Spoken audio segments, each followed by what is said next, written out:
Hey everyone, and welcome back to the channel. Have you ever wondered how we discovered the tiny, invisible world all around us? The world of germs, bacteria, and all those little microbes? It's a story that's more surprising than you might think. And it all starts not with a scientist in a lab, but with a Dutch draper named Antony van Leeuwenhoek. Now, this was back in the 17th century. Leeuwenhoek wasn't a trained academic. He was a cloth merchant, and to inspect the quality of his fabrics, he became obsessed with making lenses. Not just any lenses, though. He crafted tiny, powerful, single-lens microscopes that were unlike anything else at the time.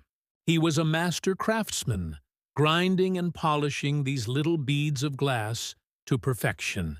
And they could magnify things hundreds of times.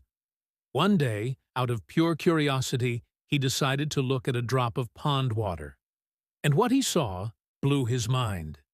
He described seeing little animalcules, tiny creatures swimming, tumbling, and darting about. He saw them everywhere, in rainwater, in plaque scraped from his own teeth, in basically anything he could get his hands on.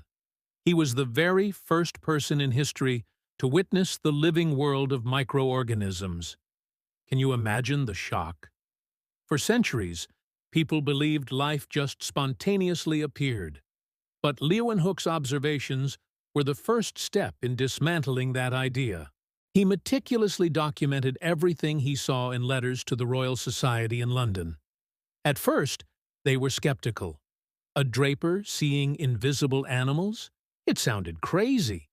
But his detailed drawings and consistent reports eventually convinced them. He had opened a door to a universe no one knew existed. This wasn't just a cool discovery. It was the birth of an entire field of science, microbiology. Leeuwenhoek's work laid the foundation for future giants like Louis Pasteur and Robert Koch, who would later link these animalcules to diseases and develop vaccines. Everything from modern medicine to the food we eat has been shaped by that first curious peek into a drop of water.